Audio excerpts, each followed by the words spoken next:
in my outbuilding. Just scrolling through. So I was gonna give you guys a big walk around of everything that I have going on. Hey. Sam's here with me. Hey. Yeah, I was gonna give you guys a big tour. Sam, if you go out there, just make sure to close the door, okay? But we are having a crazy windstorm outside. I've actually been hiding out in here, hiding from the wind because it's these like big dusty gusts. So can't show you guys what's going on outside. But I can definitely still show you guys what I have going on inside of our outbuilding. So the backstory on what I have going on here before I pick up my camera and try to wander around and show you stuff. So we have been having a really busy week. Yeah, backstory. Doing potting up all of our peppers and our tomatoes. I have some of them behind me here. But we have an issue of the fact that it is still getting really, really cold overnight. And you know that we kind of mentioned that in the video that we released last. But I know there's been some questions about what exactly that means. So I thought maybe I'd do a little bit of clarification on that. Because like, so the days have been really warm here. It's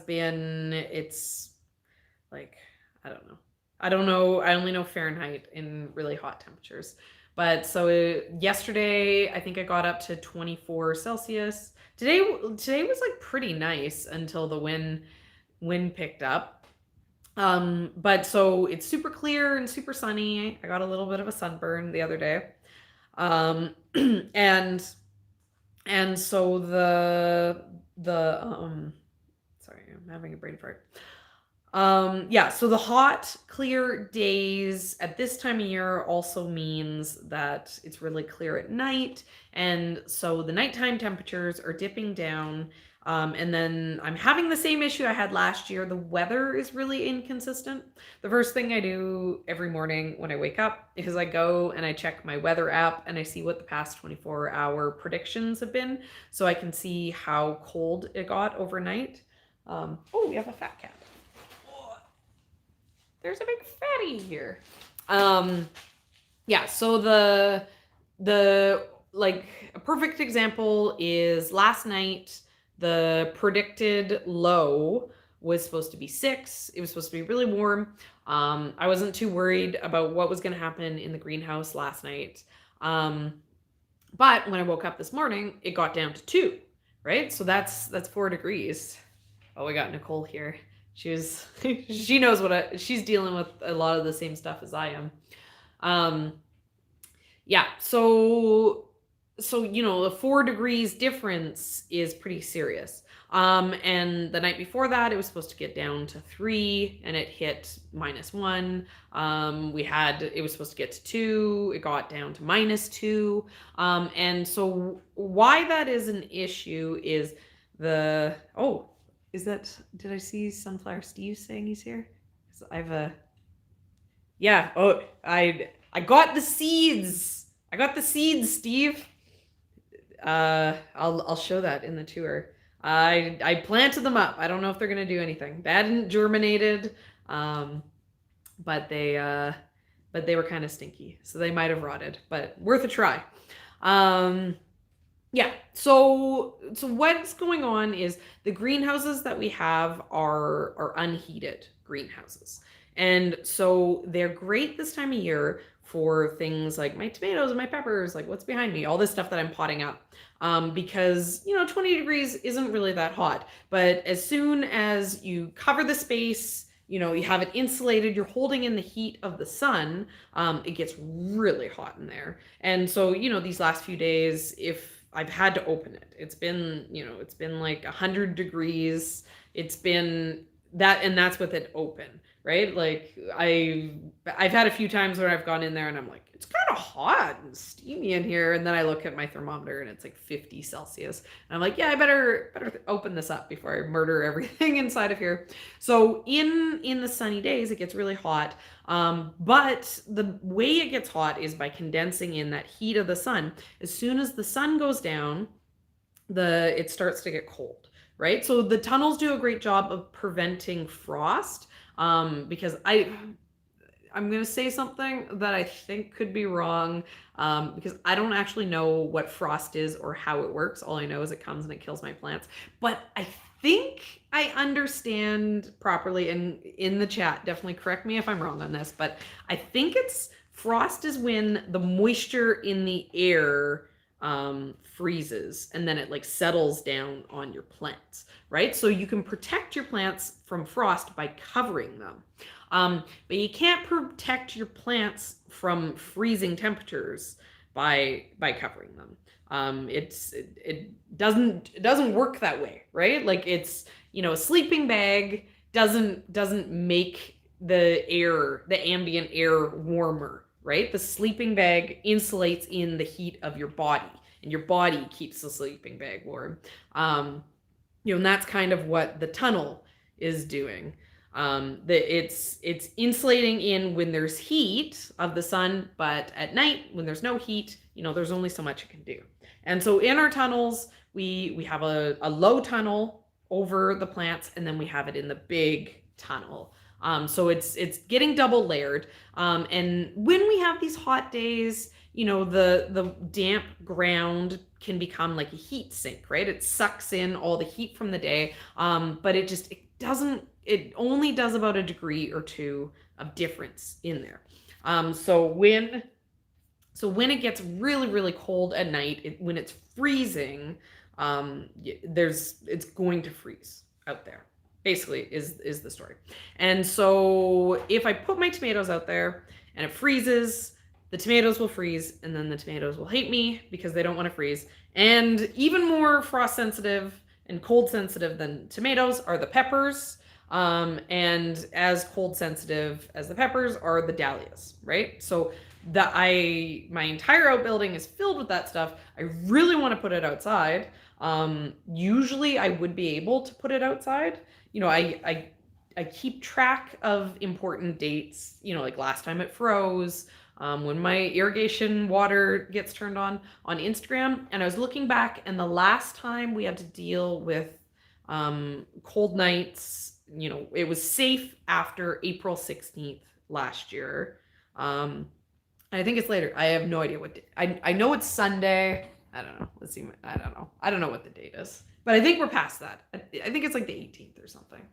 I should be able to put the stuff out. So last year, I had the issue of I started my stuff beginning of March, and then it was like super big, and I couldn't put it outside. Yeah, okay. It is the 18th. I kind of know what I'm talking. I kind of know what day it is. Yeah. So I started stuff later this year, so that it would be happier and healthier when I put it out. But it's still it's not looking great. It really wants to be outside. My dahlias, they're getting super leggy. They don't look too good. I'll hack them down, make them bushy. They'll look good by the time I'm gonna sell them. But I really want to get the stuff outside. Yeah, I don't want to have to be fighting with all this. But I don't know when it's gonna happen. Looking at the weather at this point, it's not like, yay, awesome, tomorrow. I'm kind of like, I don't know. So yesterday, this is my the peppers. They are currently in front of my garage door on a rack. This I moved because I was like, I give up.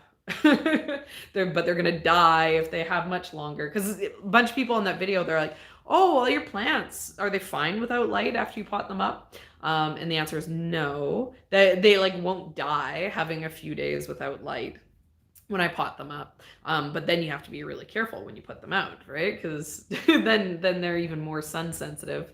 So I have some stuff that I've changed since that video, because I think the last stuff that we filmed in there was like Thursday or Wednesday. So I bumped some stuff around, trying to limp it through until the weather gets a bit better. And then in the greenhouses, we have a smaller tunnel space, because I said we have like the low tunnels and then inside of our big tunnel.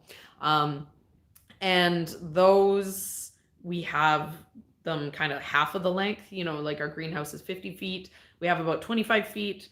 And in that, there's probably like 15 or 20 feet of plants out there. And then I have space heaters. And so we bought a second space heater so I could put a little bit more out. And then it was too much power. So we had all these issues trying to figure out how to run 2 space heaters without the circuit breaking overnight. So we got that figured out last night. So I have some stuff out there, but then I have some stuff in here, and there's a bunch of craziness. And I would show you outside, but it's too windy. It's bad enough I have to deal with my stupid bouncing camera on my cell phone, but I'm not going to take you outside and make you guys deal with all the crazy wind noise. But I still have a lot of craziness going on in here. So I'll do a walkabout. We'll go for a walkabout. And then because it won't take too long. And then maybe I'll come back here and we can answer some questions for a bit. I do have a lot of work that I have to do tonight because I was a slacker and I didn't get anything done yet today. So I can't stay super long. I'm gonna try to get this in for about an hour. But yeah. Oh, okay. I'll do some talking about the paper pots. Yeah, Nicole. She's doing the same thing I'm doing, potting up like crazy. Okay. Okay. I have this kind of on my tripod, but my tripod is massive. So we'll see what I can do with this. Okay, so I've seen people, they keep sending me messages being like, there's mold growing on my paper pots. So let me flip this camera and I will show you the mold that is currently growing on my paper pots. Right? See, so those don't look too bad. But here's some nice nasty looking ones. And if we pull this out, you can see it's like getting super cheesy, super cheese-like in there. And I'm finding that this brown paper is a little bit worse than the newspaper. I think this brown paper, I don't know if you guys can see this. These stupid trays. Yeah. So the brown paper, I think is a little bit thicker. So it's holding more. It's holding a little bit more of the mold spores. Yeah. So I have that growing. As you can see, the plants are fine. The plants don't care. It's like that is literally what mold wants. It's it's nice and damp and this perfect, it's 20 degrees in here. It's kind of perfect mold conditions. So far, it's it's not like a black mold. It's nothing that it's looks like cheese mold. Which, I'm not going to eat it. But so this is starting. There's not very much airflow in here and the temperatures don't really fluctuate. It's just a steady 20, perfect humidity. So this is happening. I have some that I put outside and within a day, the mold's gone, right? The sun, I don't know how this works, but the sun does have some sterilization properties to it. So I think it's the fact that it's gotten hotter outside and then just the sun's cooking off the mold. So I don't normally have them inside on racks for very long. They're usually in for, a couple days and then they start getting outside time, right? So then there's good airflow. There's, some higher temperatures. All that kind of stuff, and then no mold problems. So I'm not worried about this, but I know that some other people are having mold problems. And throw them aside. Especially as you don't need a greenhouse to put them outside. You can put them outside during the day and then like, bring them in. Even this. So what I have set up here, let me slowly so I don't make anyone car sick. Okay. So this is our garage door. And I closed this because it was super windy and I didn't want the wind blowing around in here for the video. But this is open, right? And and even this, just having some airflow opened up, having some sun shining in, this is gonna start to deal with the mold. That's like the reason why I'm showing you the backside is even just in this first day of being out here, it's looking a lot better on the other side. These ones are, they haven't been exposed to any sun. They're on the shady side. But yeah, okay, so let's see. What do we have here? These are my eggplants. And I didn't do too many of these. These are mostly for me. I have, there's like 90 of them, I think. I'm not allowed 90 eggplants. That's too many, because I'm not allowed to grow eggplants for selling at the farmer's market. So I usually sell like 20 eggplants at the seedling sales. So there's more than enough that I can share a little bit with everyone. And then I can have like 50 eggplants for me. And then these are hot peppers. Mostly. I think, maybe some of, this is gypsy. This is like a shepherd style sweet pepper. Because I have like a few, like a mix of hot peppers. And then I grew 3 sweet peppers this year because I had like way too many peppers for my seedling sale last year. And so I have a tray of Hungarian cheese, which is like a little baby bell. And that one always does really well at the seedling sale because it's like a fun snacker. And then I have California Wonder, which is like a green, like classic green pepper, green bell pepper. And then I have Gypsy, which is a shepherd style pepper. So, choices for people, but I didn't go too crazy on peppers this year. I can always grow more next year. And then, okay, so I was like, I have too many plants. They're going to be very unhappy. Okay, sorry. Oh, I know when I spin this, it's like too crazy. So I'm trying to spin this really slowly. Okay. So what I have here is my seedling room is starting to empty out, and I'll show you guys that next. So this is one of my brighter lights. This is like my Mars Hydro bar light, and it's very strong, and so it grows seedlings super fast, but it also burns my seedlings to a crisp. So what I did is I had like a couple hooks up in the ceiling. I don't know. I don't know why they're there. I don't know if Ian like hung something once or something. But so I was like, oh, I could just like hang the Mars Hydro because it comes with these like hanging hooks. So I was like, okay, I'll set it up.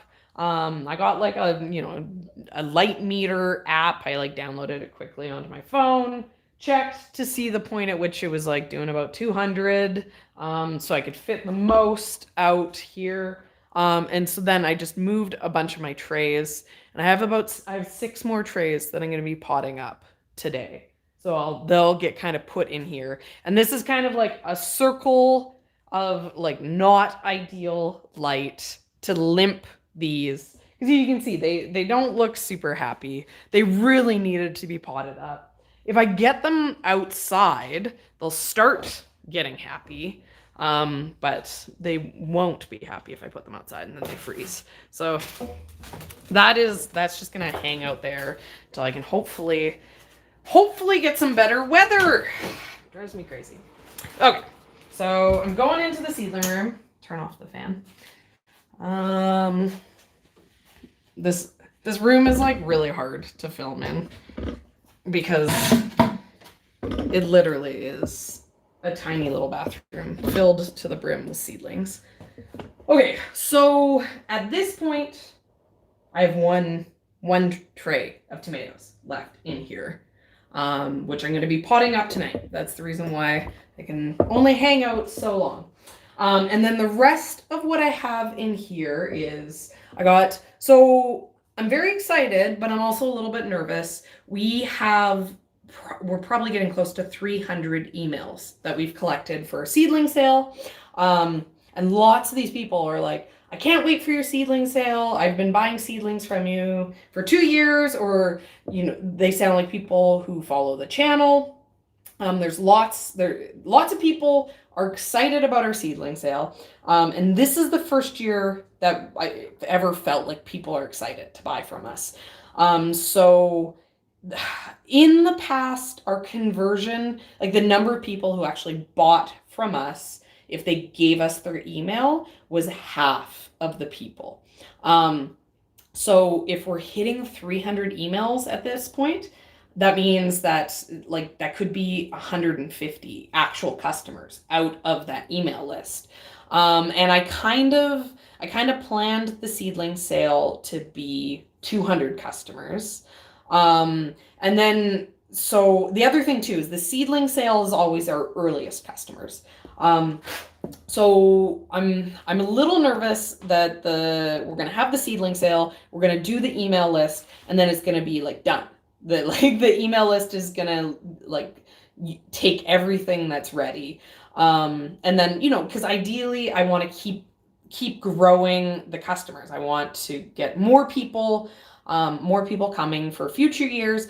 I also like the seedling sale to kind of, bring in customers who are going to buy the flowers and the veggies from us throughout the season. It's like, oh, come buy your tomato plants, but buy your carrots throughout the year. For me, it's a good introduction to the farm. So I don't want to have nothing. At this point, I'm saying that we're going to start selling stuff May 1st. And my plan is that I'm going to set it up on local line so that people can do their order. We're having some COVID in the area, so we want things to be super safe for the COVID stuff. So we'll have it so we can do contactless pickup, which is what we did last year. And so people are going to be being able to use local line, make their purchase online, do process payments online. Then I can get the order, I can pick the order, and then have it, because local line also makes it so they can schedule what their pickup day is. So we'll probably make it so it's maybe I have a 4-day lead up, right? So it'll be okay, I put your order in and you can pick it up on Thursday, Friday, Saturday, Sunday, one of those days. And then I can just pick, so the order goes in on Monday, I just pick, get the orders all ready, and then I put them out, people come pick them up. And so that'll help with the flow. But yeah, so my concern is that, by May 10th, everything will be gone because of the email list being so large. So I went and I started more tomatoes so they've all popped up now. They're ready to get potted up within 2 weeks of being in here growing. And then I like to grow them on for another 2 to 3 weeks. Right? So yeah. So if these, these could be potted up probably even within a week, because they're up and they're growing fast. They grow really fast in this room, so that they'd be nice looking plants by mid-May.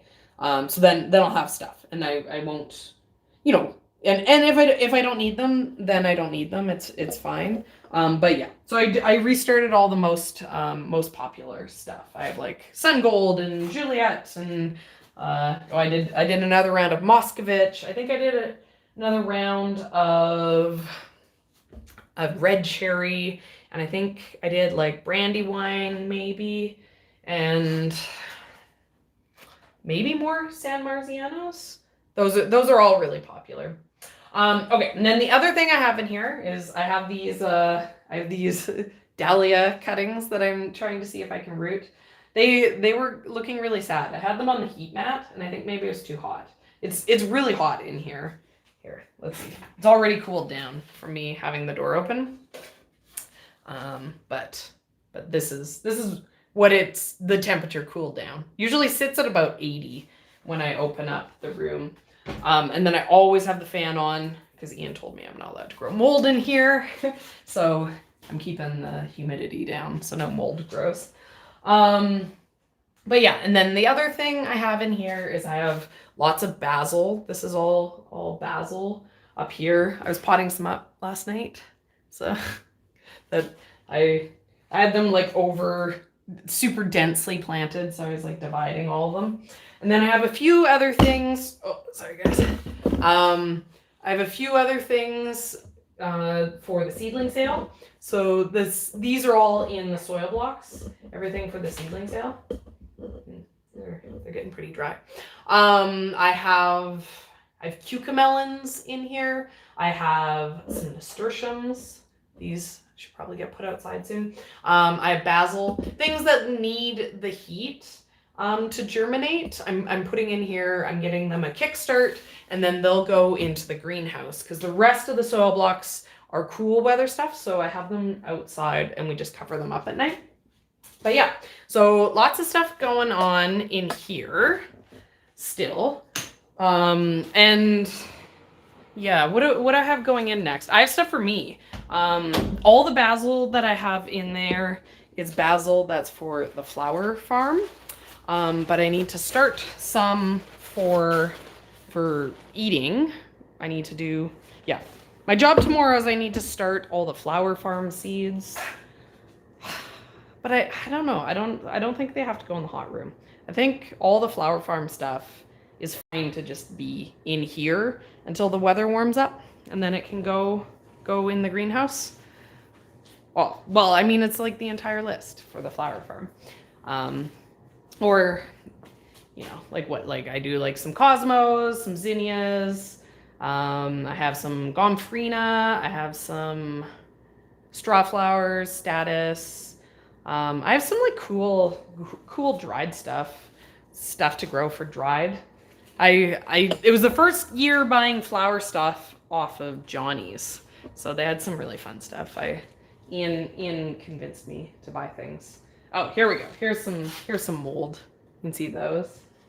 They're moldy because these have been sitting in here. But yet again, the plants are fine. I don't really want to be hanging out with mold inside my outbuilding.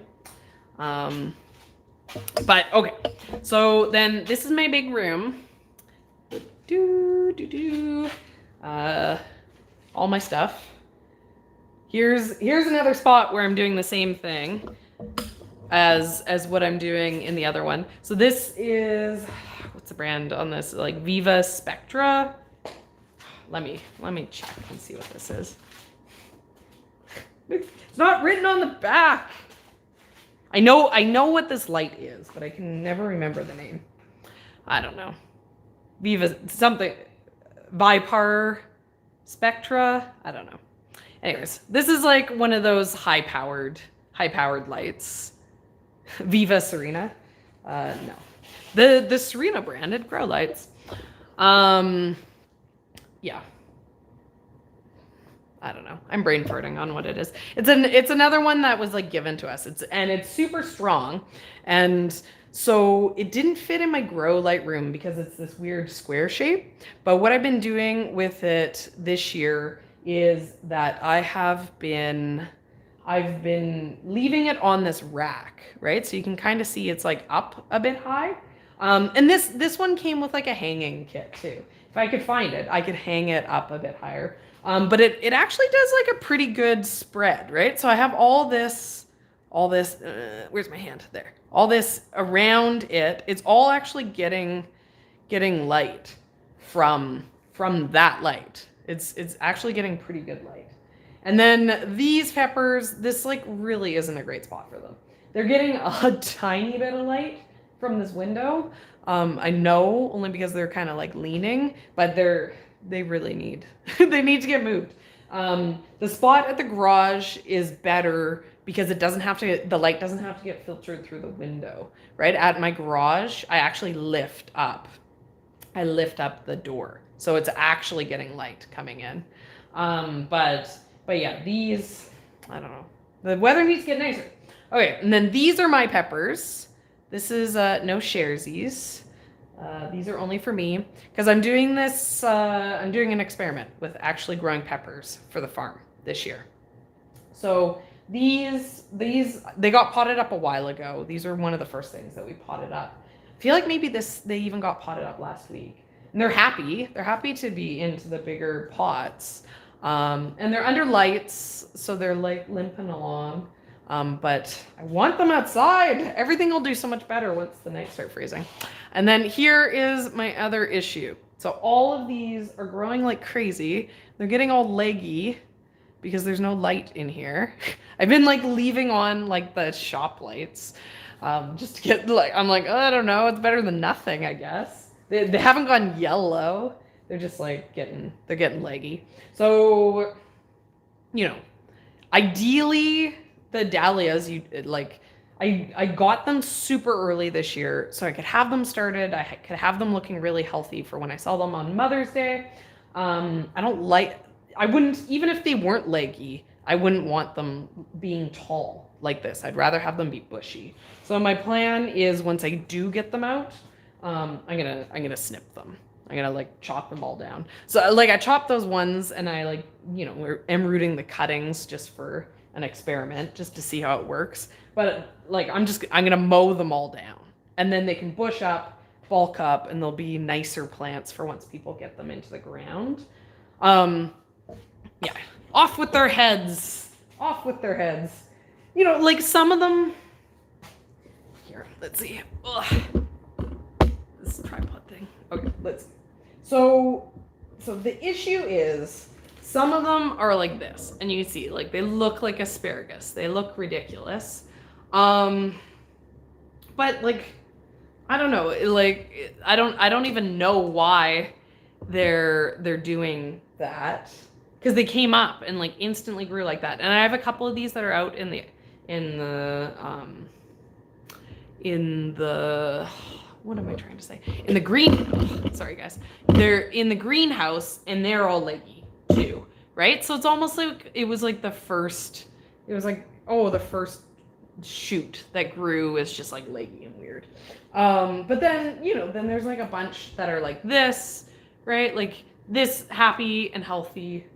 You know, or even ones that they have one that went up and it's super leggy, and then the other ones look good. So I don't know. Maybe some of these like really leggy ones are just like variety, because I'm noticing Wine-Eyed Jill and Arabian Night. They're super leggy looking. And those are new varieties for me. And I specifically bought them because they're supposed to be like crazy fast. Early producers, crazy growers. So maybe they're just leggy types of dahlias anyways. No matter what, everything's gonna be happy once it gets hacked, bush up. They'll look good. I'm not overly worried. I know that it'll all look good for the seedling sale. I'm not gonna sell garbage to anyone. Yeah. Okay. And so then what I have going on here is this is more for the seedling sale. So all the cold temperature stuff I have done. Here, let's see. I'm not going outside because these videos drive me crazy because the video quality is super bad. And like, that is unforgivable, but bad sound is the most unforgivable of anything. And so I'm not going to take you outside into the windstorm because it'll sound very bad and it'll make me angry. Okay, but this is where all of my cold weather soil blocks for the seedling sale are hanging out. And then you can see these hoops. At night, there's like a tarp that's like down there. Or not a tarp, but like a piece of greenhouse plastic. And then we throw it over. So that's all of my like broccolis and kales and lettuce and Swiss chard and all that stuff. Oh, here, let's point it out the window more. Oh, and then there's where I want to be.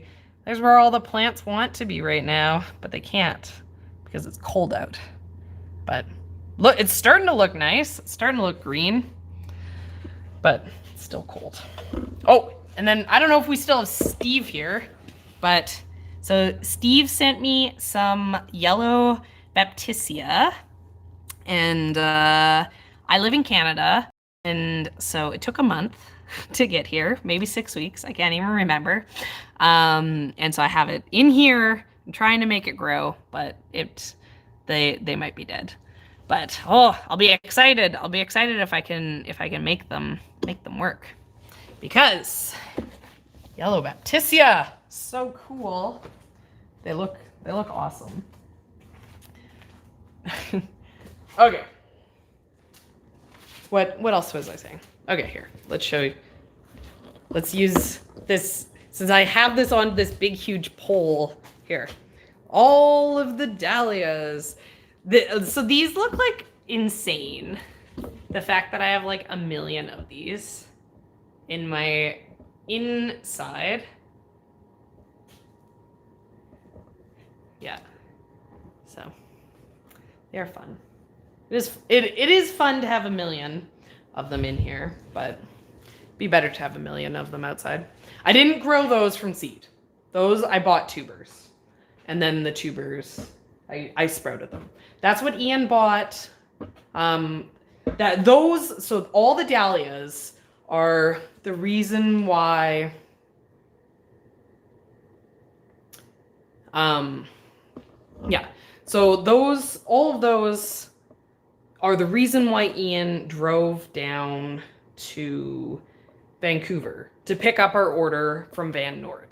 Because Van Noort won't send them in the mail until it's safe, right? They won't send it. I think last year they said they wouldn't send it till like April 1st. And I wanted them earlier because I wanted to be able to sprout them. I wanted to make them get big and bushy.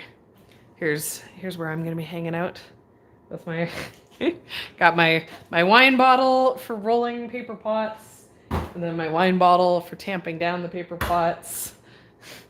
Here's all my sticks.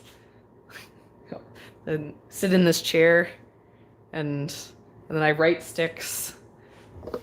It's pretty crazy. It's been what? Yeah, no wine for sipping. No time for that. Here's more of the dahlias in the hallway. You know, and these, they don't look leggy at all. And these like get 0 light. So, I don't know. Okay, I'm going back to my chair. Take advantage of having a sit. Here, and I'll tell you guys why I don't drink wine. I don't drink wine because it's too hard to stay hydrated as a farmer. So 1 glass of wine, I need to drink like 1 liter of water to get back all that hydration.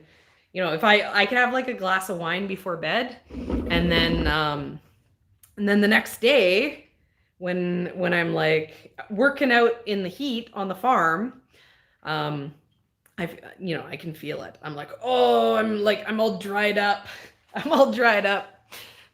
So I'm like, it's just not worth it. It's hard enough to stay hydrated. You know, and that's 1 glass of wine. If I have like 2 or 3 glasses of wine, then I have a headache, and I'm all crusty and dried out.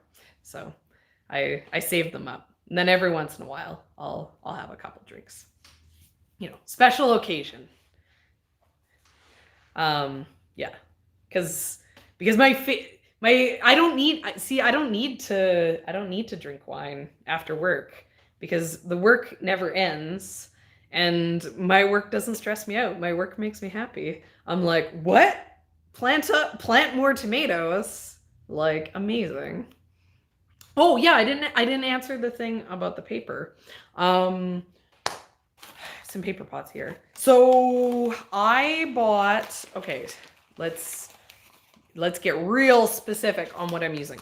Okay, so this paper that I'm using for these paper pots is the paper that I bought for bouquet wraps from Uline. So I bought 2 cases, and they're 30-pound craft paper is what they're listed as under Uline.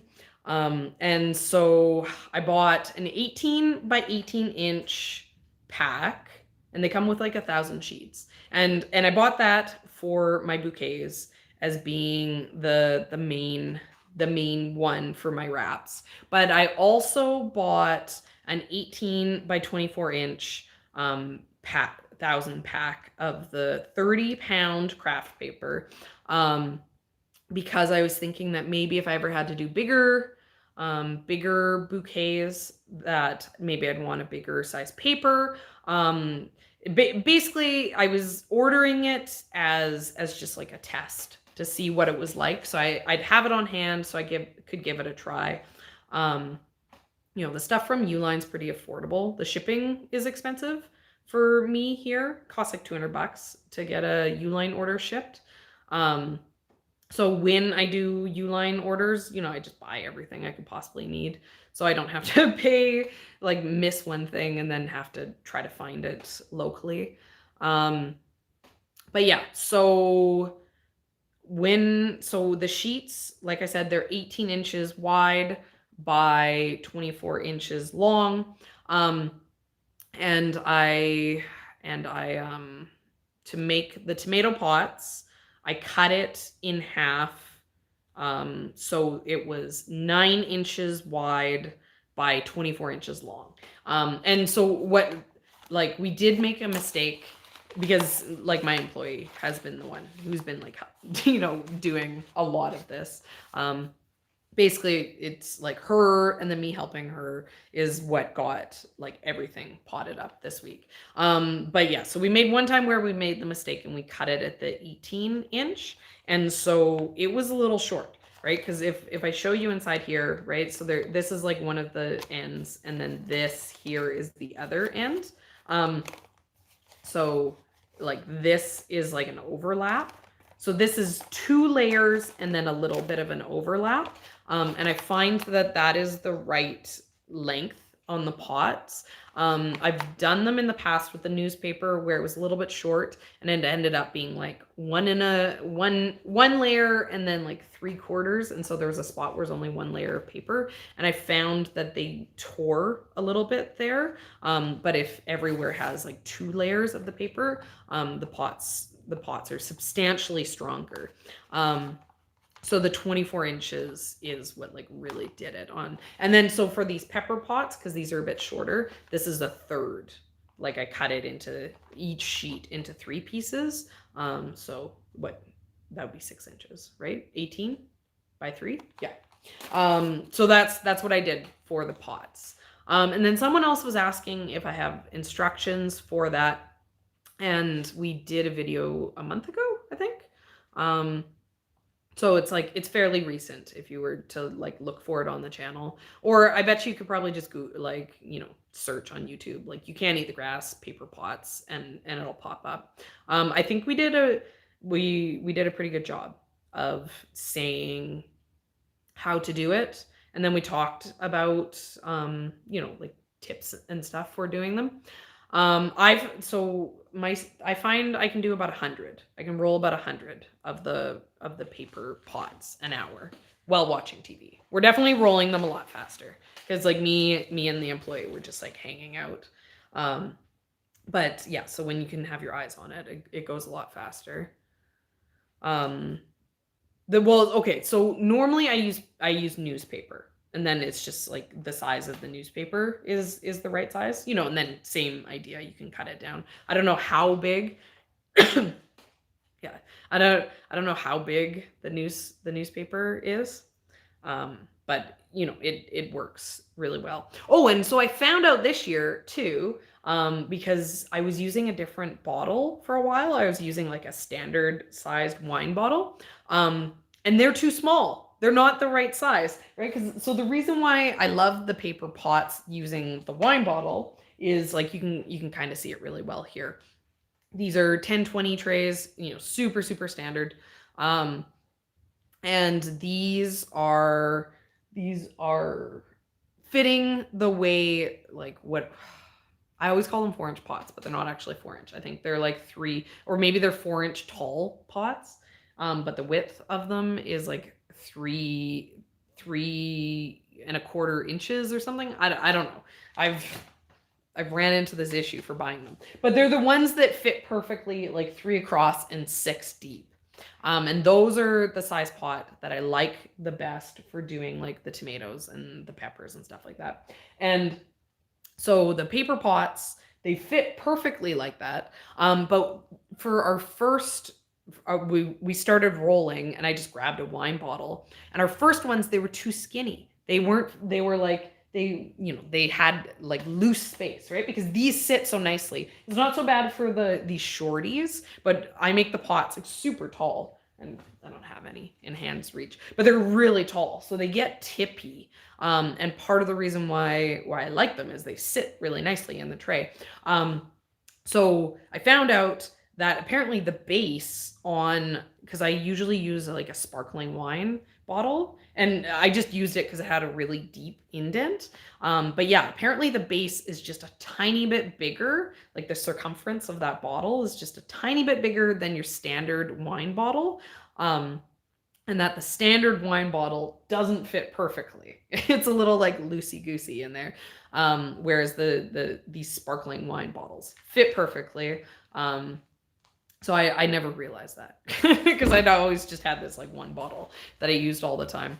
And so, but the other thing, so I think I showed it briefly when I do not grow that much garlic. You guys are funny. Yeah, so the nice thing is, because the sparkling wine bottle is a little bit wider, I've been using a normal size wine bottle to be like a tamper. It's like the perfect size to stab in there. Yeah, you guys make me laughing at you, Nicole, saying I grow so much garlic. This year I have 1,500 heads, which is like not very much garlic. But yeah, and I think last year we had like 2,000, and like I did not. It was way too much because I had a ton left over. I couldn't sell it all. And that the perfect amount to grow is the amount where you sell it all. And I think 1,500 will be a good number. 1,500 is nothing. It's like it's 5 beds of like very, very widely spaced garlic. I could probably have fit. I have 300 heads of garlic per bed, and I only did that because it's in a really weedy area. And I want to be able to use a hoe to cultivate in between the heads of garlic. Because one of the things about like selling like any of the alliums is they're upright and they're not leafy, so they never shade out weeds.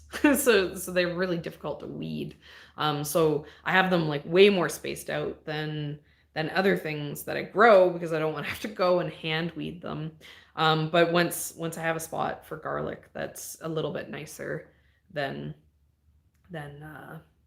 I'll probably put 500 heads instead of 300 per. We don't compost here. We do, obviously we compost everything. But we mostly just give it to the chickens, and then the chickens eat it all. Distracted by chat. Garlic.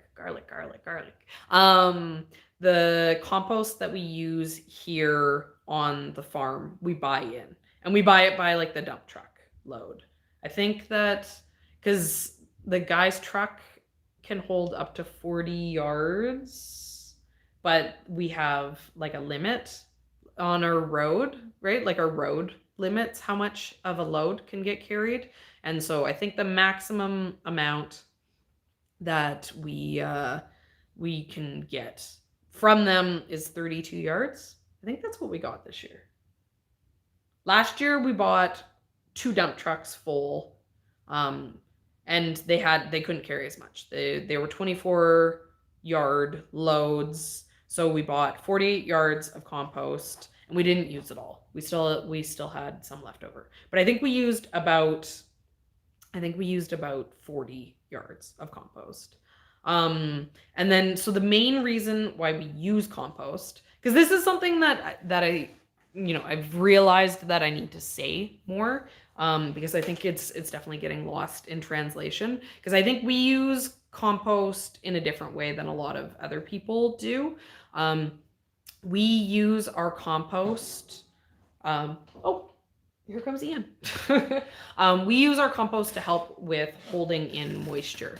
A good way, a good spot to learn kind of about how we use our compost would be to check out Charles Dowding. Are you gonna come hang out? Hello, everybody. Ian did not expect that to be Up my nose. up your nose. What are you doing? I'm circling around. Well, if you want, I can move over to the couch. Anybody? No. I gotta go back up. Oh, yeah. The house is on the verge of chaos, Really? as per usual. Well, you know the kids. Ian's been working hard today. Ian's been cleaning the house. Well, For like not that 2 hours. Yeah, doesn't look much different yet. But I got Leah about to read her book for the day. So I was just coming down to give some chicken scraps to the chickens. Yeah, compost. People are asking about compost. Yeah. If we composted. Well, we don't really do much yet. We do late. Well, no, because we give everything to the chickens. Yeah, so, but we haven't been using anything that the chickens, we haven't like been putting that anywhere. No. We just And I we don't just keep it with the chickens. I don't anticipate that we will be anytime in the near future Yeah. either. It's a lot of work to dig it out. Everything's a lot of work right now, so we got to be very focused. That's the thing, right? Is we first kind of thought about it when we realized that having fruit trees was a bad idea for us. Serena had read that J.M. Fortier was talking about how he didn't realize when he started that he needed to focus more, and he like planted all these trees, and then we'd like, oh, we did that too, and we don't like. Like the local government was coming around to check to make sure we'd sprayed our apple trees or whatever, right? And we're like, maybe we'll just pull them out. But well, we killed them. Yeah, they were dying. That's why we pulled them out. But they were coming. But and we were That's besides the point. The point is that we realized that we had to be very narrow with our focus, and there's only the two of us, we can only take on so many different things. So between the nursery sale, the YouTube, and the veggies, to go between like having a farm and like having a YouTube channel and like living our lives, having kids. So sleeping. That's like kind of the end of the list. Figuring out the whole compost thing, like make commercial size compost quantities, because if you make like if we put if I put a day into making a couple wheelbarrows full of compost, that literally gets me nowhere. That's like such an insignificant volume for the quantities of compost that we need, that it's like, how about I just pay somebody who has a big tractor and a big field and they grow a bunch of compost, or they growing compost is like, and like it feels weird to say growing compost, but that really is what you do. Someone's asking about merch. I'm wearing merch. Don't accidentally pull your shirt right now. Yeah. Whoa, there's a lot of people here. Hello, everybody. I know. Oh, hey, Ian's here. I haven't done it yet. We should do Team Flowers. Team Flowers, Team Veggies. Represent. Okay, we're taking the votes in the chat, guys. Team Flowers or Team Veggies? I know I saw the Catch 22. She's been throwing Team Veggies at me. It's pretty close right now. By my count, Team Flowers has a slight edge. I don't know. I'm seeing a lot of. You're only seeing what you want to see, because I see a lot of flowers, slightly more than average flowers. Yeah, but people are writing veggies. Yeah, but if you do it by emojis, then Team Tomatoes. Yeah, Team Tomatoes. That is our team too. Yeah, that's the grand uniter. It is cool always to see the votes though. Oh, so okay. So we're in okay. No, this is on the theme of Team Flowers. Ian doesn't know what I'm gonna talk about unless he saw the email. No. But okay, so this winter we came up with a really great design for merch for Team Flowers, Team Veggies. Did the lady finally get us back? Well, okay, and so we haven't like planned out. We've like contacted an artist, but she was like doing a book, so she was busy. But her art was awesome. Oh, it's so it was perfect for the concept. Yeah, which is Art Nouveau. Art Nouveau, yeah, and it's like one of them is a Team Flowers one, and I'm gonna be in like a toga or something with flowers. Yeah, it's gonna be like flowers. It's gonna be like fertility goddess pictures. And like Ian's gonna be the Team Flowers fertility goddess. And then I'm gonna be the Team Veggies with like fertility goddess. A cornucopia. Yeah, with like cornucopia, but it like with like overflowing with vegetables. Yeah. And the art is really cool, so it's gonna be very. Yeah, I like the artist does like amazing work. So no matter and I was like, no, I'm like, it's gonna be funny, because she was like, oh, so like it's a man, but like, do you want me to draw him as a man? I'm like, no, make it funny. And she's like, okay, no, but I get it. Yeah, no, it's gonna look good. We're really excited. But so she's like super backed up, so we've been waiting to try to get to work with her specifically. And she wrote back, because I sent her a message today, and she was saying that she thinks mid-May, right? Yeah, sometime around then she'll be able to have the stuff done, which means that would probably be, we'd be able to get the merch for like June. Mm-hmm. Which is exciting. Yeah, then we can truly represent by wearing our own team's t-shirts. Going back in time, I was gonna, for the last video that we did, that vloggy video, I wanted to put, because it's like, what was the title? Can't remember. But I wanted to put like 6 flower emojis. Oh yeah, Ian had all these. Ian like made it, because I do the thumbnails. Ian completely did that video, because I'd just been working like crazy. And so I came to do the thumbnail, and he had all these like emojis and all this other stuff. And I was like, delete. Yeah. And he was like, it was so hard to get all those emojis on there. So you need to like go, if you want to use emojis in your title, because we do most of our video stuff on the desktop. You need to like go onto your phone and like put the emojis in. I'm really excited about like just stuff being like us doing stuff again. It's hard to make a vlog in the wintertime, because it would be like, hey, we like watched a TV show and like bought some seeds. Yeah. Do you want to watch us do that? It's hard to it's just hard to do. Our vlogs work best when they're outside, and so now like the content changes a little bit, right? As in the winter, we wanted to focus on the business. Check out my snow. We don't even get snow. It's just like gray. Yeah. Oh, we did. We almost every year we do like it snowed, but it like snows like once or twice. So it's not even like we can talk about snow. We're in Kelowna, BC. Yeah, we're not really any more further north than Squamish. Really? Maybe like Squamish is that far up? Squamish is like just north of Vancouver. Yeah, that's.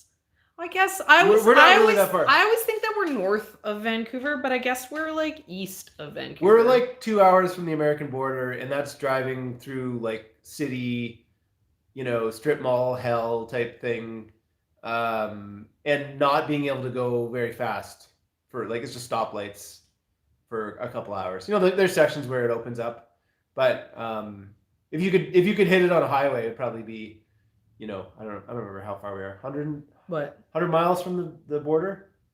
I don't. So we're not any. No, the point is we're not any further north than Squamish. Really, we're not too far from the U.S. border. But stickers, we definitely. Our there's issue, one thing that we can agree on, that I think we can all agree on, and that is the Team Flower one. So I'm going. I don't know about that. Bye, everybody. Yeah, the thing with the merch is that because we're in Canada, right? Like so many of you guys are down in the States. So we are a little bit limited for how we do like merch and like, part of the reason why we don't have any sort of online. Oh, someone wants to know what's your favorite chainsaw. What brand? You're a Husqvarna, right? Yeah, if I had to buy a new saw, I might buy The Still? Buy a Still because they have changed them. But my favorite saw is, That's a Husqvarna with a Still chain guard on it. Is that what's I going on? I don't care about brands. Ian's not a brand snob. My 390, but I like 372s.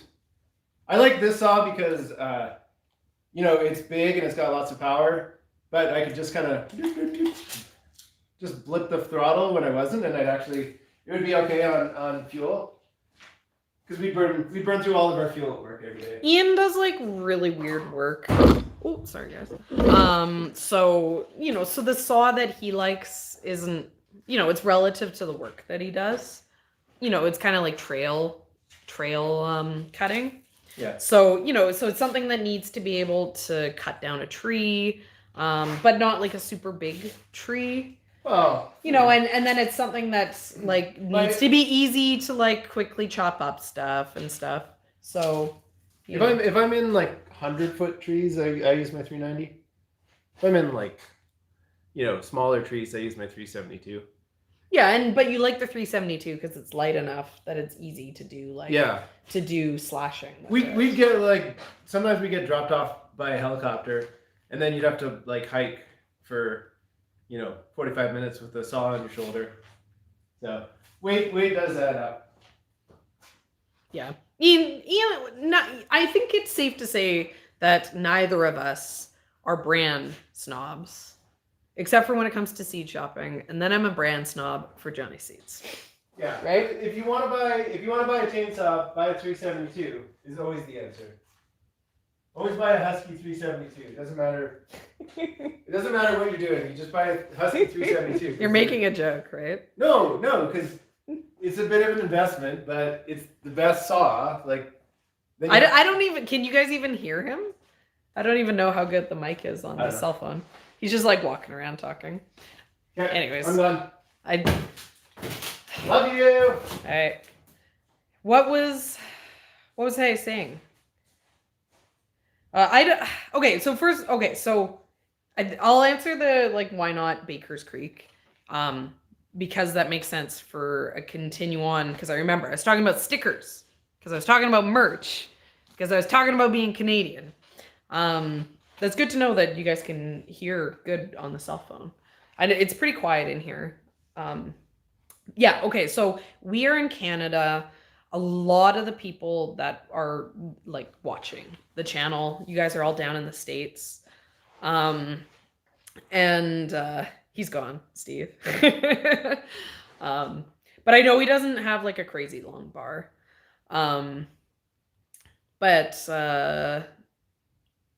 Yeah. Okay. So we're in Canada. So that means that we have like the border between us and anyone who was to buy stuff from us in the States. But I'm in Canada, and I want to be able to buy stuff. So I do kind of think about sources that are easy for Americans and Canadians to shop from. So that's the reason why we've like done the Teespring for the merch. And I've heard people don't like it for merch. But like we buy, like part of the expense of doing merch for us is I want to make sure that I'm buying, one or two versions of everything that we make so I can see it, see what I like. If it comes and it doesn't look great, then I'm not going to sell it to you guys. And I've been really happy with quality with the Teespring stuff. I have like my first hoodie that we made with them. I feel like it's almost 2 years old now, and I wear it all the time on the farm. So it's getting some heavy wear, and it's holding up really well. But yeah, so I like them because they were good for Canadian and American shopping as well as European shopping. So because a lot of our audience is really international. But it's difficult for getting stuff across the border. And then this is one of those things that Americans have no idea. But you guys have like insanely cheap shipping. For us in Canada to like send anything is like super expensive. So if I was to then like, set up something that I ship to the States, just shipping like, nationally is expensive, but shipping internationally down to the States is like really, really expensive. So it doesn't necessarily make sense for me to be selling things because the shipping would make stuff really expensive for American customers. So it's better for me to find a place potentially down in the States that also works with Canadians. And that's part of the reason why I really like Johnny's. I mean, I like Johnny's first of all because they get like really, really incredible stuff, right? Like they're doing super awesome research. They're always looking for the best of the best. Anytime they have something that they're like, oh, a new release, it's stuff that I'm really excited about. And so, I like that. And then they have really great shipping. Obviously they can't ship stuff everywhere, but they have great shipping to Canada. And then obviously, good in the States too. The reason why I don't shop at Baker's Creek is because I don't buy heirlooms. Is like, I'm almost never looking for an obscure heirloom. And then if I was to buy an heirloom, their prices are really bad. Right? Like, they're I say this all the time for what I look for in a seed company. And what I look for is someone, and I don't know, because I see someone asking if they sell bulk sizes. I don't know if they do or not, because I haven't looked into it any. Okay, so they don't sell bulk, so that instantly is going to eliminate them from my list of options. Because my first rule for seed shopping is that if they don't sell bulk, if they don't sell more than just one size, like if they don't sell more than just retail packs, seed size, then I'm not going to buy from them because they're going to be a ripoff. Because if they're not marketing to farmers as well as home gardeners, then they're going to always be retail priced. They're never going to be. They're going to be priced, to be affordable. And West Coast Seeds, I used to buy at West Coast Seeds. I moved away from West Coast Seeds because I liked I'm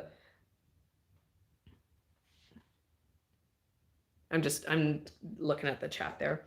Yeah, so when it comes to Baker's Creek, anything I'd want to buy from Baker's Creek is going to be stuff that's available elsewhere, right? Because, it's like, I'm sure they have like brandy wine, right? Like classic, right? Brandy wine, it's great.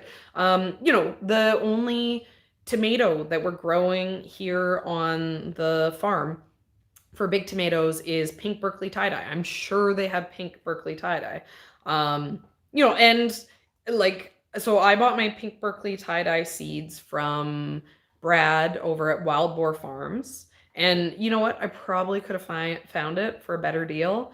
I think I did. I think I price matched because I think Johnny's is carrying pink Berkeley tie-dye, and it was more affordable at Johnny's. But I want to support Brad. I want to give Brad some money because I like what he's doing. There's also like any company who uses non-GMO as like their big selling point, right? Like if the only thing you can say to like why your seeds are better than other seeds is that they're non-GMO, you're just going to get a huge eye roll from me, because no home gardener seeds are GMO seeds anyways. So if, it's like selling like a pop and saying like low fat, right? It's like, like what does that even mean, right? So that just in itself makes me grumpy. Yeah, and so basically there's there's nothing that they have at Baker's Creek that has me excited enough to order from Baker's Creek.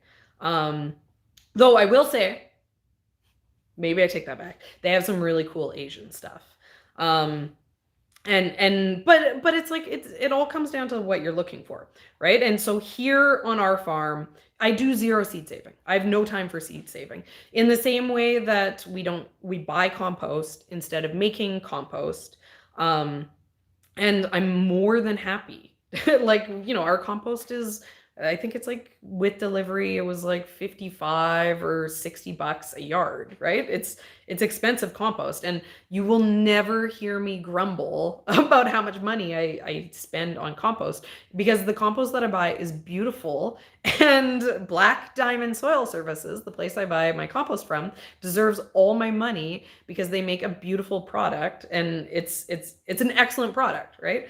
I love the stuff. I found out that they apparently sell like retail. Like in the future, I'd love to, like, if we had, a store where I could, like, be selling their like retail bags, like I'd do it. Like I love their stuff. I'm not gonna grumble about paying for like what something's worth, because I also have a business. And I don't, and it's like, I know things cost money, right? And as a farmer, right? Like what we were saying about making the compost, what we were saying about taking the trees out, right? They, all of everything costs time, right? And time, like time is our most finite resource. We need time to be able to do all these things. And so I don't have the time to do seed saving, right? And if I was to seed save, the seeds that I save wouldn't be as high quality seed as the professional seed farmer, right? Same as like, veggies, right? Like I grow some really nice veggies, and I can grow them really efficiently because I'm growing them as a farmer and I'm focused on that. Whereas like carrots, I never used to grow carrots, right? But now as a farm, I grow like a million carrots. And that's because it's efficient and it's easy for me on a larger scale to do it. I can grow them nice, I can grow them well. And then home gardeners can buy them and they can grow their tomatoes because those are fun and easy. And so that's how I feel about seeds. So because I'm not seed saving, it doesn't matter to me that I could seed save my seeds. I want to get the stuff that is going to be the best adapted for me. And so over the years, I've narrowed in on wanting like super high production, high disease resistance. Yeah, gluten-free firewood. That's funny. But was it processed in a gluten-free facility, or was it potentially cross-contaminated? But yeah. Yeah, I'm not gonna go into like COVID stuff because, I speak to what you know. I can talk about gardening all day, but I try to take Lametto. You know what? I couldn't find Lametto this year too. The only Lametto I had is my leftovers. And so I'm on the search. I like the Lametto. Hardening off. That's a good topic. I should talk about that a bit. So Lametto cracks really easily, but it's super sugary, so it seals itself up. But yeah. Yeah, I couldn't find Lametto this year. I had like 6 seeds left, so I started them. But I bought a few. There's like a local guy who, anything that I buy from Baker's Creek, I buy from Sunshine Farms, who's my local seed company. Oh, thank you so much. Thanks so much, Carol Ann. That's very generous. Yeah, so I bought a green one from Sunshine Farms. If you guys are in Canada, I don't know if he ships down to the States. We need, we've talked about, we're maybe gonna be able to maybe do a video with him. It'd be fun, really fun to get to show you guys what a seed farmer does and like how a seed farmer grows. Brampton Gardner, you're killing me with your. These are all the things I need to put in my ad for my my tomato seedlings. Yeah, so there's a local guy here. So their farm is called Sunshine Farms, and they have so many cool tomatoes. They have a lot of really fun tomatoes.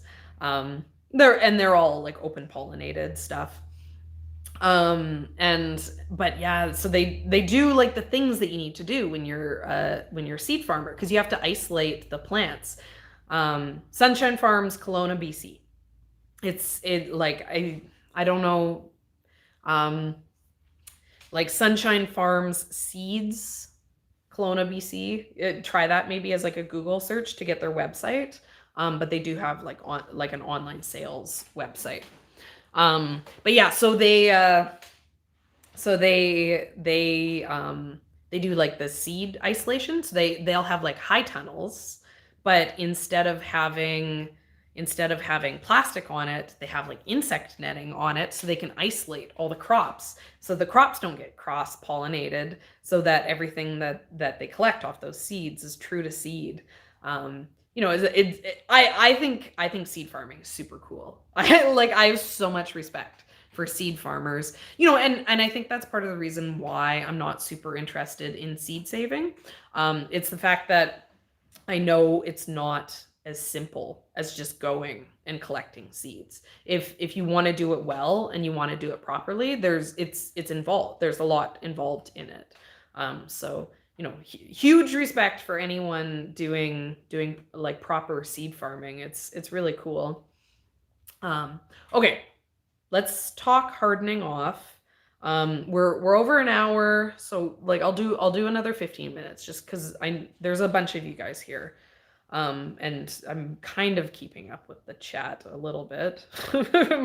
I'm like super brain dead, so this is like something that's like super difficult for me, and it's part of the reason why we often come with a topic and we kind of like don't address the chat. Yeah, I know, Steve.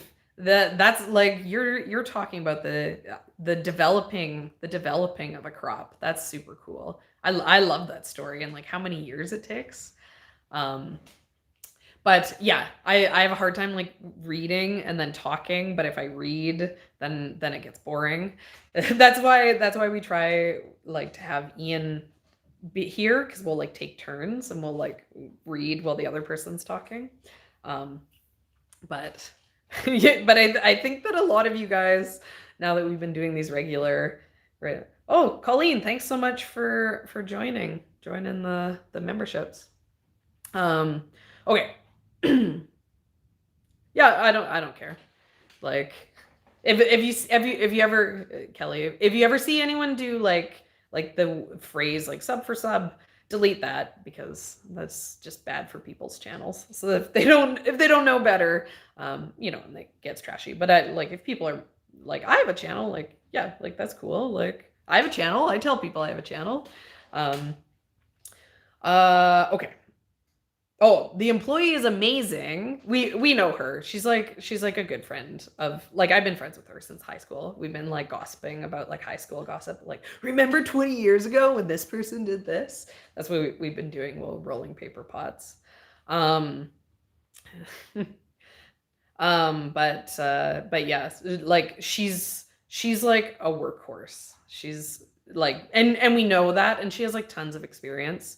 Like I'm super unorganized at this point, so I'm sure it's slightly annoying for her. But she hasn't given me a hard time. She's being nice to me so far.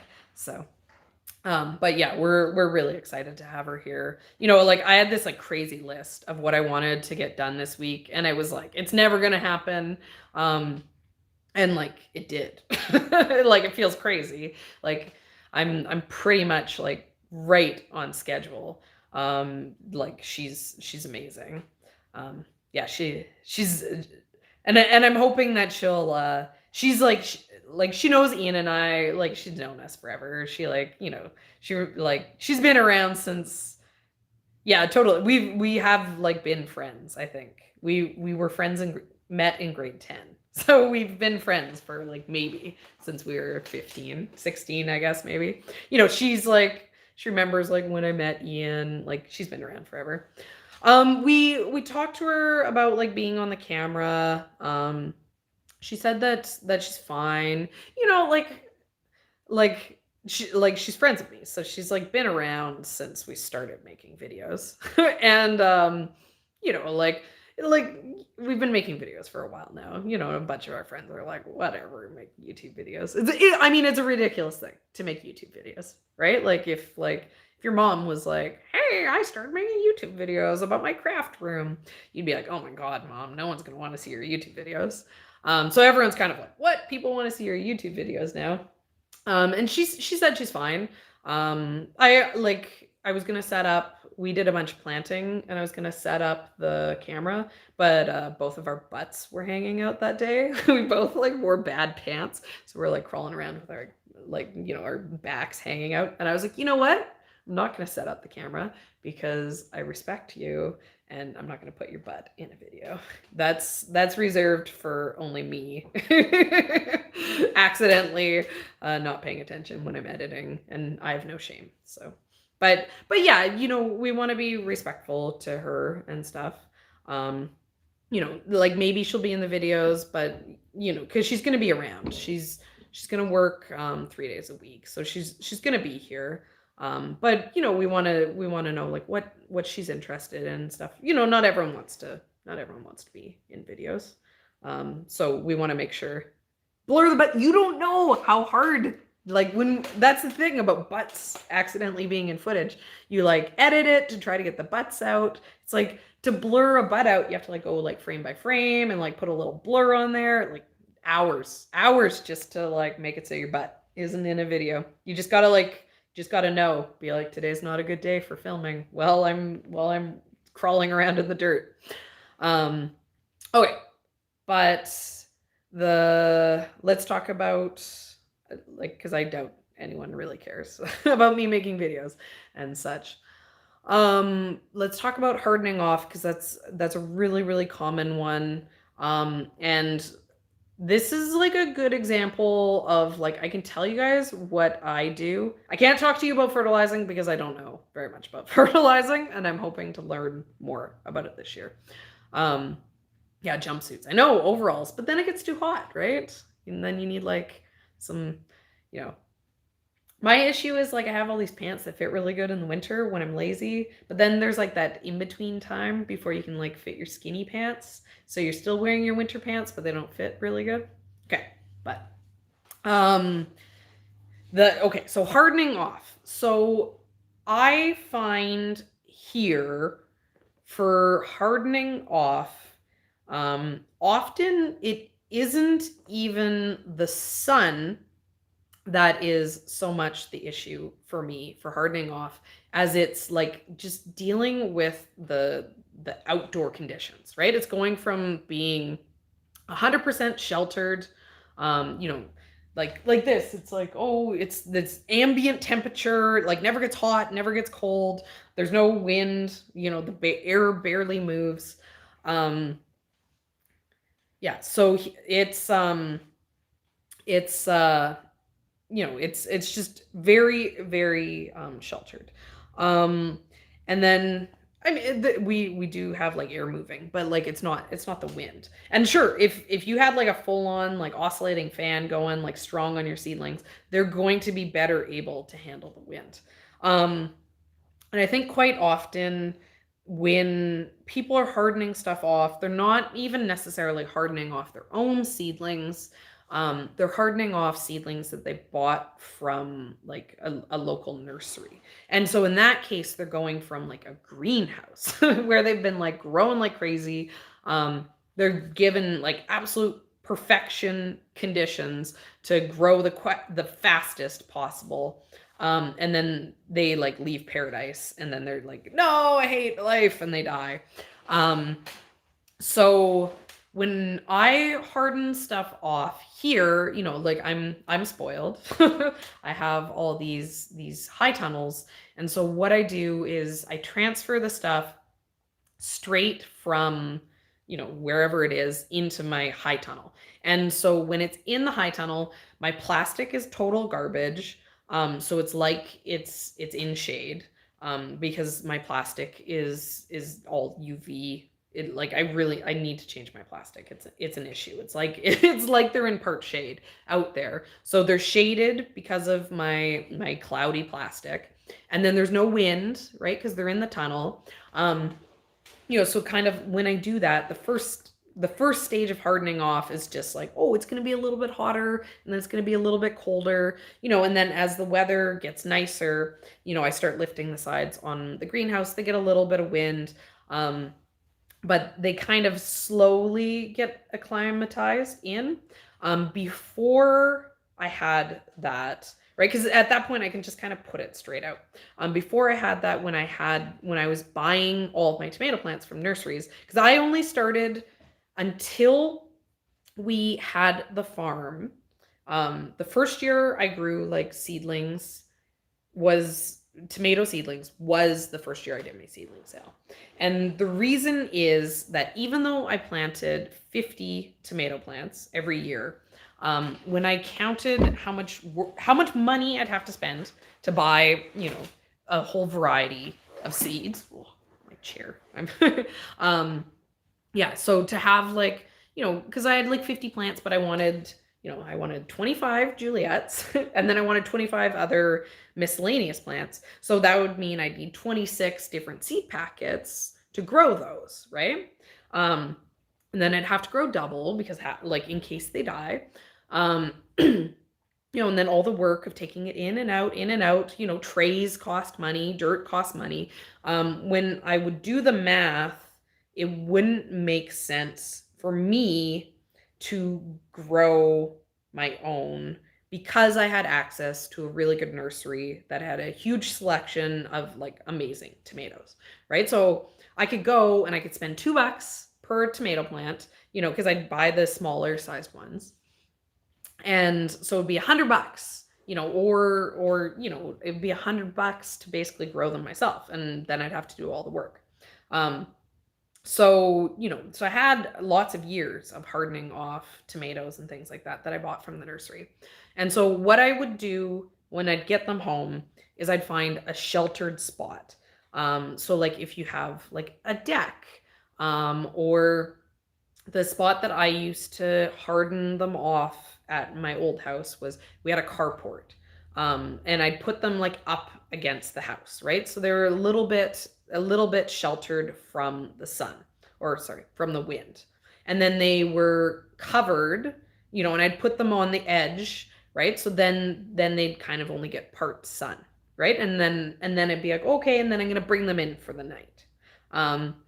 You know, the next day maybe I'd creep them further out, right? So now they're getting a little bit more wind, potential air movement, a little bit more sun, you know, and I'd kind of do that for a few days.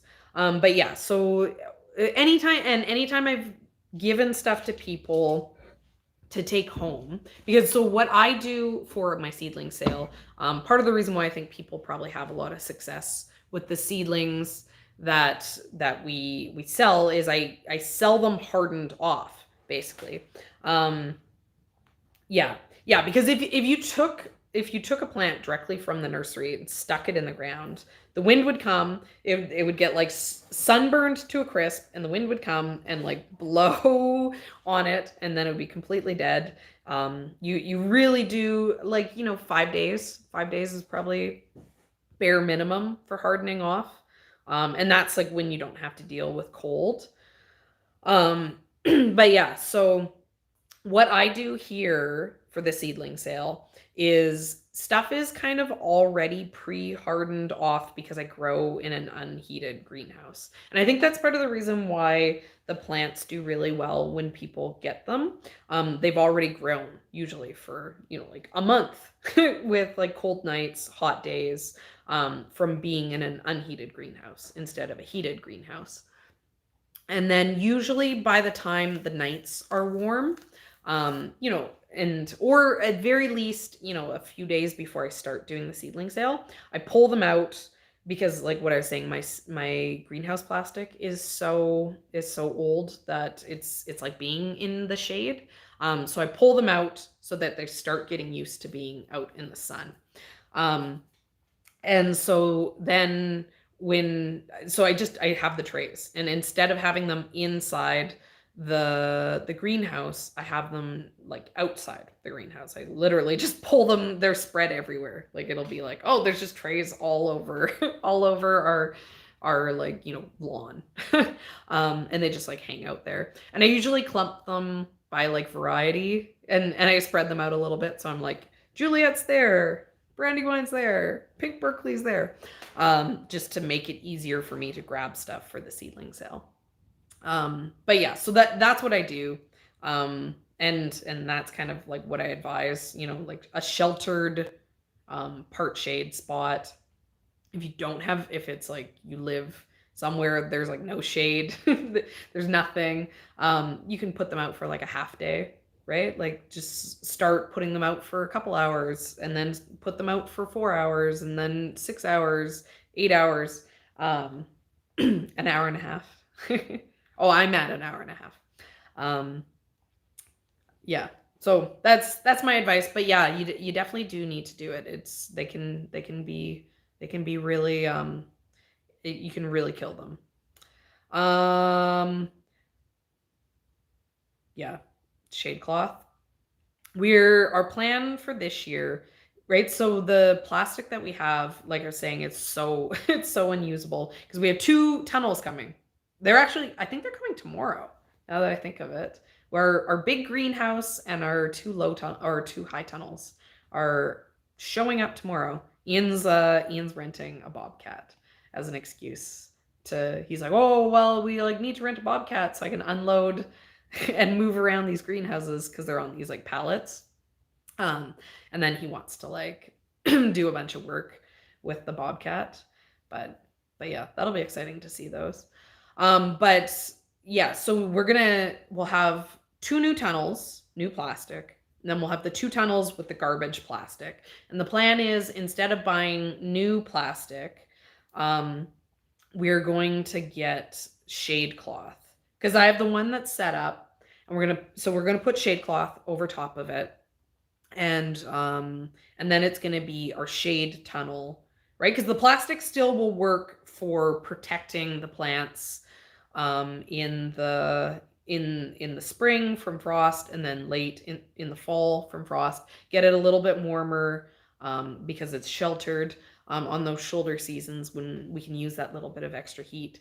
And then we'll have the shade cloth over it to keep it cooler. And so then it's gonna be our lettuce tunnel, right? Because I messed up lettuce, which is unforgivable. I have to not mess up lettuce. I messed up lettuce my first year in the summer. I got too busy and I lost track and I stopped planting seedlings. And then I messed up lettuce last year because of the exact same reason, because I don't learn anything ever. Yeah, I'm throwing shade. That's my plan. I'm throwing shade at how bad I am at growing lettuce, because it's like lettuce and carrots are the only things we currently make money on. No other crop is profitable, just because I don't have it all figured out and our sales are too low. But yeah, so like when I mess up lettuce, it's like painful because it's like the thing I actually make money on. So last year I grew myrrh in the summer because I love the Salanovas. Like my favorite lettuce of all is green, sweet, crisp Salanova from Johnny Seeds. It's patented. You can only buy it from there. And it's worth it. It's amazing. Oh yeah, spinach bolting. Like I look at spinach, I'm like, I scattered the seeds on the ground and they're like, oh, amazing, I'm flowering. I'm like, you didn't even germinate. How are you bolting? But yeah, so the lettuce, I like the Salanova, but I had issues with, it didn't grow big enough in the heat. But I really liked the myrrh. The myrrh did really good in the heat of our summers here. So I'm super excited. I have a bunch of myrrh ready for heat of summer growing. And I yeah, so with the shade cloth, I'm hoping I don't mess it up. And then the other thing that we're doing this year is we're gonna do more baby greens. So that's a little bit more forgiving too, right? Because I can just put the lettuce seed for baby greens into the ground, and then like 3 weeks later, I come and I cut it. Doesn't bolt. Yeah, so I'm. Oh yeah. Okay, so I don't like lettuce. I'm like, ew, rabbit food. I don't want to eat that because all I want to eat is tomatoes, right? There's one salad I want. Okay, there's 3 salads I want. 4. Okay, there's 4 salads I want. And this is like so first place, like gold medal is I want a tomato salad. And a tomato salad is just like tomatoes in a bowl with like oil and vinegar on top of it. Like best salad of all, right? Like why would you want anything but tomatoes? And then number 2 coming in at silver is a tomato and cucumber salad because, you know, like you get it a little bit more fresh. That's delicious. That's amazing. And then after that, I want a grilled veggie salad. And that's when I like grill up zucchinis and I grill up eggplants and like maybe some like peppers if I have those and more tomatoes, grill some tomatoes. And then they get cold and then I put oil and vinegar on that. And that is like solid bronze. Eat that anytime. And then after that, there's no salad. There's no lettuce. No one wants to eat lettuce. And then I met Salanova and it is so good that we like now have like a honorable mention on the salad podium, which is Salanova lettuce, because it's really, really good. I want like a crispy, juicy lettuce, you know, like an iceberg lettuce. I'm like, well, this is fun. It's got like a good mouth feel, you know, it's like fun to chew. But it doesn't really taste like anything with like iceberg. So you're like, meh, you know, it was like fun chewing it, but like I don't need to do that very often. But then like, you know, like butter lettuces, like they're nice and like flavorful. You know, and they like those sweet lettuce flavors. But I find that like the sweet lettuce flavors always paired with like these like like soft wilty leaves and like I don't want to eat that. But Salanova green sweet crisp is exactly what the title implies. It's green, it's sweet, and it's crunchy, like an iceberg, but like super flavorful. Like it's really really tasty. And yeah, and then I've like found a few like salad dressings that are like really good. We do this like sesame salad dressing. It's tahini and sesame oil and rice wine vinegar.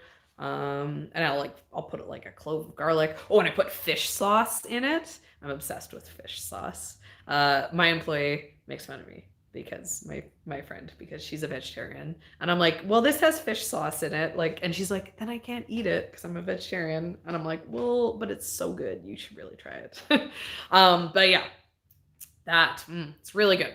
I don't have a recipe for it, but I'm gonna figure out the recipe, and I'm gonna make a video once I have Salanova green sweet crisp, and I'll share the recipe. One of those. I realized the other day that I missed doing a food on the farm in March. I said I was gonna do food on the farm every single month, and then I forgot.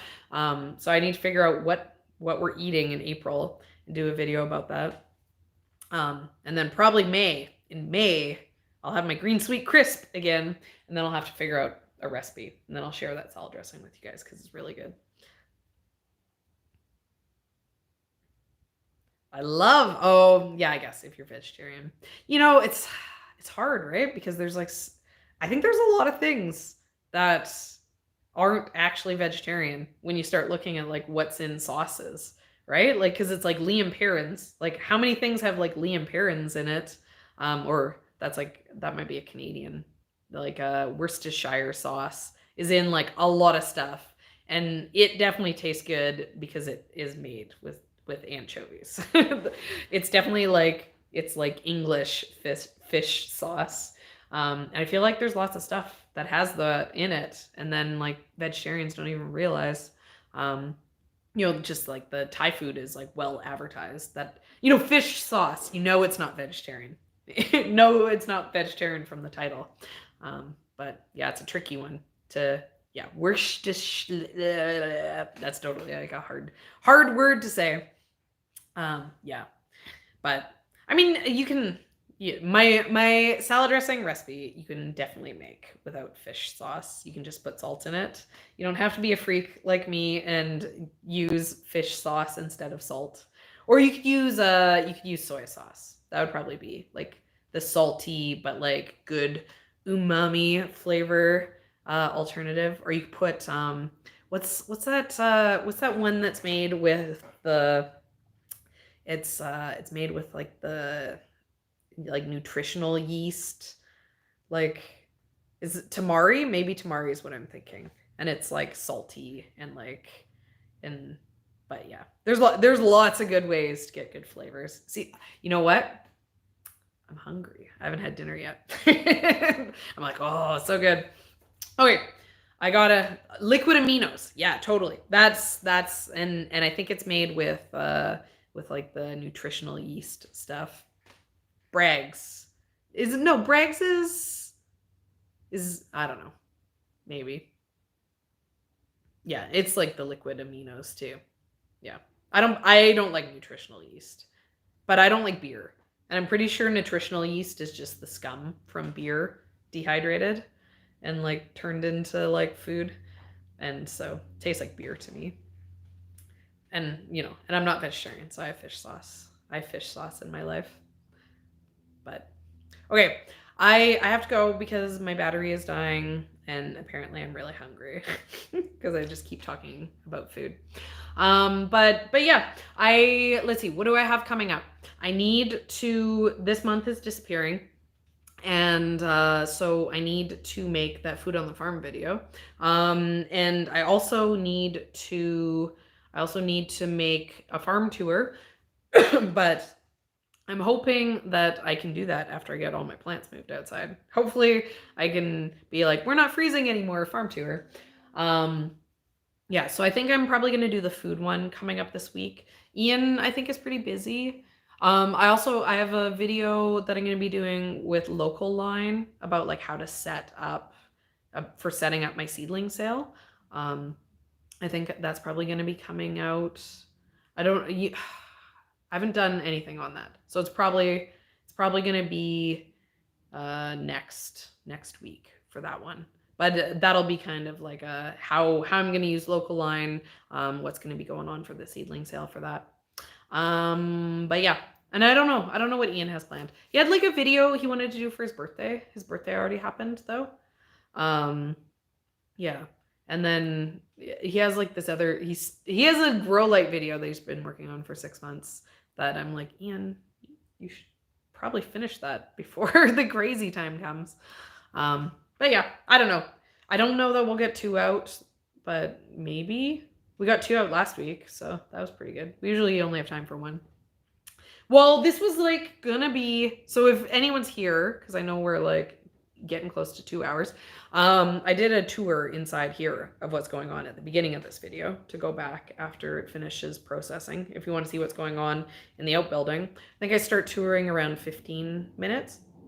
And I was going to show outside, but we're having like an insane windstorm going on.